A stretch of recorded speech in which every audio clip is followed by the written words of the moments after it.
Hey, what's up, guys? Mike here, and I finally went and saw Spider-Man, the Amazing Spider-Man 2 to be exact. I don't want to say finally when it's only been out since Thursday, but still, that's unlike me, especially for something like Spider-Man. But I finally got around to seeing it yesterday, because that's when you go and see movies. It's like on a Tuesday morning. That's the prime spot to watch movies. But yeah, I went, I saw it. I heard a lot of things, both positive and negative, about it. And I'll save my final opinion for the end of this review, but I'll tell you this much. This is a movie that has a lot of good, it has a lot of bad. And my first pro definitely goes to all the action scenes. I mean, this action, it kind of reminds me of like the 300 type action because it does slow-mo, but it does slow-mo in a much different way because it never is hyper-realistic. He's spinning through the city and stuff, and like it'll slow mo and then like do turns around the stuff. The Electro fight in the power plant where Electro's just morphing across stuff that you see in the trailers, really cool. Even the first scene with Paul Giamatti's Rhino, the action there, all really, really cool and true to the character, and definitely one of the highlights of the film are those good action scenes that we get, because that didn't disappoint. And that kind of lends itself to the next one, which kind of the cockiness of Spider-Man, because that's just so true to who Spider-Man is as a character.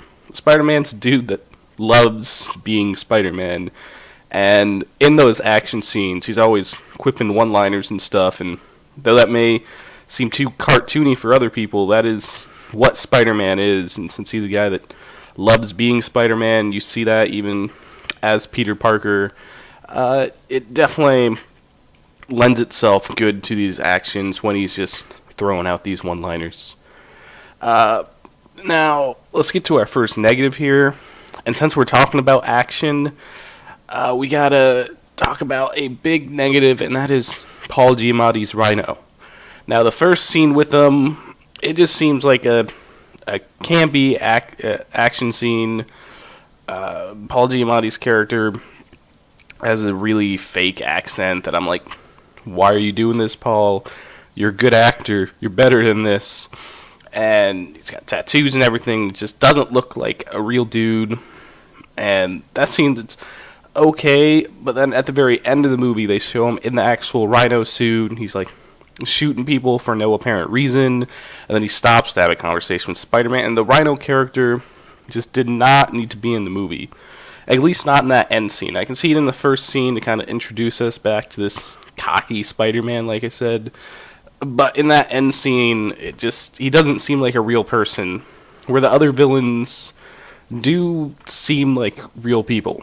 Rhino does not. Another negative definitely comes from the slow-mo thing, but not the slow-mo action, it's the slow-mo going through the city that we kind of got in the opening montage, and we don't need that anymore. We do not need any more scenes of Spider-Man going through New York City in any movie ever, any TV show, any game, because everyone's seen it. Everyone's seen all those scenes in Sam Raimi's Spider-Man. Everyone's seen those scenes in the first Amazing Spider-Man. Everyone's seen those scenes in the cartoon series, in the games. We do not need to see Spider-Man swing through the city anymore. Just get rid of it. Done. All right, next up for the pro sides, we got Electro. Now, we'll talk about the Max character in a second, but Electro, when he's Electro, is just really badass. I mean, he's a mix between Dr. Manhattan and pure electricity, which is really cool. He does all this. The CGI on him, by the way, looks magnificent, especially when he's like phasing out into an explosion and then comes back together. That all looks amazing. And just the action scenes that he has between the morphing around, and even before he gets that ability, just in that first scene in Times Square, and he's just using all his different electric powers. The Electro character is really cool. Now, on the negative side, though, we got the Max character. And it's not that the Max character if it was an original idea, wouldn't be good. But his Max talking to himself silliness is straight off the Riddler from Joe Schumacher's Batman Forever, which I enjoy completely, and I think Jim Carrey did a good job in that role, but it just doesn't work for this movie because they're establishing. It just seems more grounded, and just to have this character be there, I just didn't like it in this movie. I think it was too silly, and I just his character escalation between, hey, what's going on here, when he first gets his electro powers, to I'm gonna kill everybody, just did not seem right. Now on the pro side, on the other side, we have Dane DeHaan as Harry Osborn, and he, besides the Peter-Gwen relationship, was probably the best part of this movie. He did a great job as Harry Osborn. You can understand why this rich guy felt entitled, and then he gets in this situation where, oh, I'm gonna die just like my dad just did, and he needs to find out how to not die, basically. And you can understand that. And then when he gets kicked out of Oscorp, that whole scenario to where he breaks out Electro and everything, all cool, and he did a great job in that part. And it was a lot different than his Chronicle character, because his Chronicle character kind of started off as a nobody, but this is someone who has been in the public eye forever, and he's just thrown into this situation having to run his dad's company. And then his and Peter's relationship also worked really well. So Dane DeHaan was definitely a great part of this movie. Now, on the other hand, though, we have the Goblin. First off, Dane DeHaan, when he puts on the suit, he just instantly knows how to use it like it's magic. And I'm like, why? Second, just his whole, oh hey, I found out that my best friend didn't give me his blood, so now I'm going to kill his girlfriend thing. This doesn't seem like something that the Harry Osborn that we'd seen before would do. So that just, again, this also feels rushed. Overall, another negative for this movie is just kind of, there's definitely, it felt rushed. And it also felt like maybe some scenes were missing. There are definitely scenes in the trailers that you don't see in the movies that are just gone, which would have added some cool plot points that weren't there and maybe wouldn't have made it feel rushed, but there's just a rushed part of the movie. And there's even a part where Electro shows up and he has like this X-Men, like X1 leather suit on, and that's never explained. So it feels rushed, and it just seems like there's things missing, and it kind of took me out of the movie, but then the action brought me back in. And then this movie also has some nice nods to the fan, which I really like about it. Peter's ringtone at the beginning of the movie in that first scene is the Spider-Man television show theme song, you know, Spider-Man, Spider-Man. So that's cool, and he's also whistling that later. Then there's kind of a play on words between Harry and Peter discussing Spider-Man, where he's like, yes, he has the ability to do whatever a spider can, which again is a reference to that song. Obviously the Stan Lee cameo is a nod there, but one of the biggest nods to the fans, besides the Ravenclaw Institute in general, was that Harry's secretary lady's name was Felicia, so you're assuming that's Felicity Jones. And this character, the way they set her up, you can't really tell if she's good or bad, but the way that she just kind of knows what's going on and was able to tell them about the special units, you're like, this could become that character we know as Black Cat. And it was a nice little nod there, and that's the main nod that was like, good job, you. Another big nod and a big pro is J. Jonah Jameson. Now, while we don't see him, it's established that Peter does take photographs for the Daily Bugle, and he has an email conversation with him where he sends him, "Hey, maybe you should treat Spider-Man like a good guy," and then like 5 seconds later, J. Jonah just replies, "Wrong," and I'm really excited to see this character actually shown on the screen. I hope J.K. Simmons comes back to do it, but if anyone can pull it off right, it will be a good addition. And even that small scene where it's not even seen, you're like, all right, that's the character I know, and I'm ready to see Peter interact with him face to face. And obviously, the best part of this movie, for me anyways, and for a lot of other people I'm sure, is just Peter and Gwen's relationship. Gwen's not your typical Lois Lane or Mary Jane in a way that it's just like, hey, you're the superhero, I'm just going to stay back and do nothing. And instead, it's like, no, I'm going to try my best to help. She actually gives Peter an idea with his web shooters to magnetize it, and that works out. She's a really smart person, and their interactions where Peter's like, I want to be with you, but I promise your dad I can't. There's real chemistry there. Obviously, they have real chemistry in real life, and that translates to the screen. They play off each other well. And then one of my favorite scenes of the movie is obviously Gwen's death scene, and that is just Peter's reaction to her death after there's probably...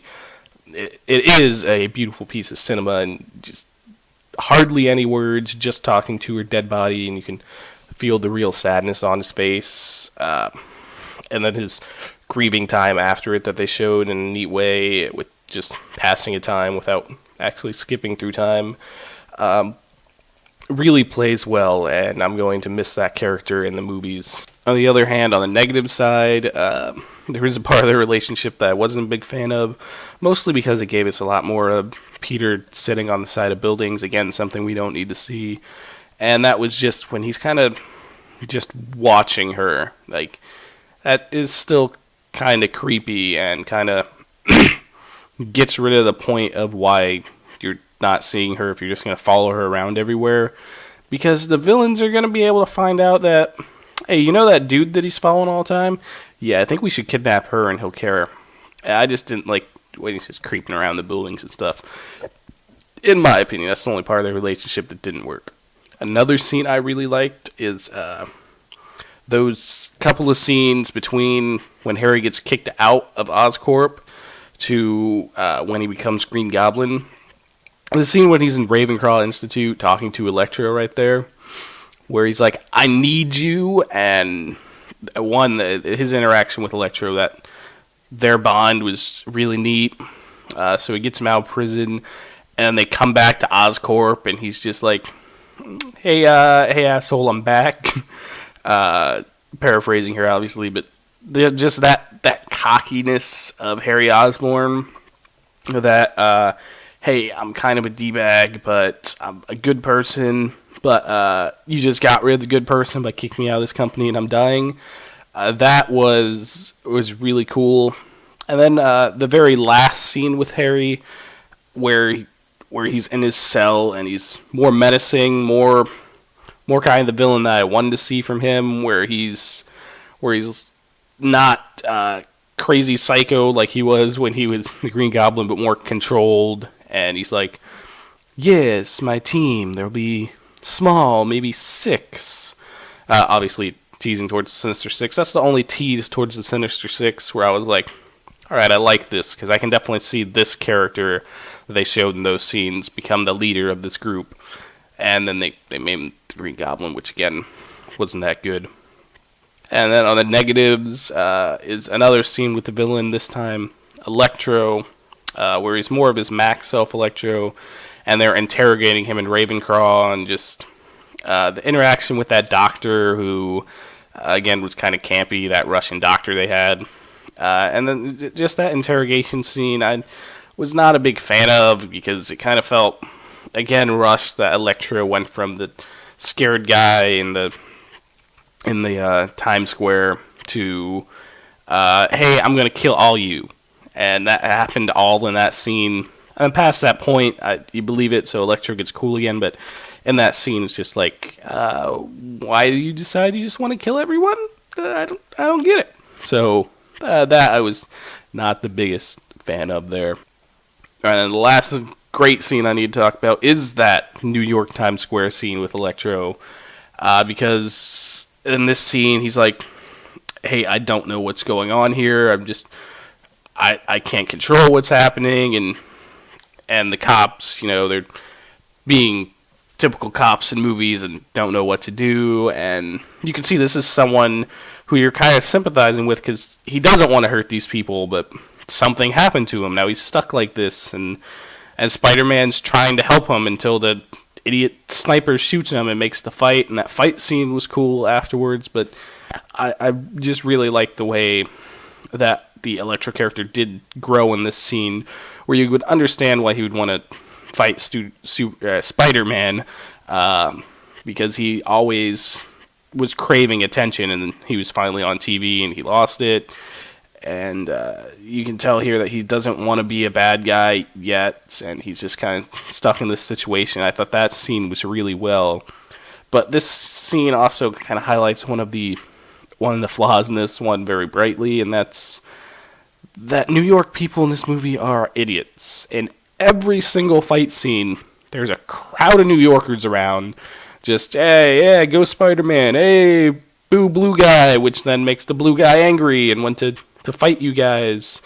And then the Paul Giamatti scene, they're all around there and they let the little kid go. And while I did really like this scene because of the little kid was kind of like, oh, come on, don't let him die. And then Spider-Man shows up because he has hope again. And you're like, that's cool. And because of the way they did the passage of time, it didn't feel rushed for Spider-Man's character to be the hope for the city again. And I was like, all right, I like that scene, but why are there a crowd of New Yorkers there? Why don't they just leave when there's a giant robot with machine guns just mowing everyone down? So yeah, New York people in this movie are definitely done. Now, overall, in all consideration, this is probably my favorite Spider-Man movie. And while the first Amazing Spider-Man, I was kind of like, okay, this is the best origin story that we've seen, but it is way too similar to the original Spider-Man because it was, in a lot of ways, the same movie, just with a different villain. This one definitely feels like a different movie. We added more to the characters. Spider-Man grew in this. We get introduced to Harry Osborn. That is more believable than James Franco's Spider-Man. No offense to James Franco. I think he did good too, but this one's better. And we're getting teased towards a Sinister Six movie that does feel rushed, but can be really cool, so it leads me looking forward to it in a way that Spider-Man 3 obviously didn't. So this is the best Spider-Man movie yet. I like it. I don't want to say I loved it, but I did like it a lot, and probably more than most people. My final rating is an A-. So that's the way I feel about this movie. I know I went on for a long time. Sorry about that. I didn't tell you about spoilers because it's been out for enough days where if you cared about spoilers, you would have went and seen it more than likely. So what did you think of the movie? Because if you watched this far, then I'm betting that you did see the movie. So yeah, tell me how you thought about it. Like, share, and subscribe. I think my Shield review will be up later today, more than likely. So thank you for watching, and see you next time.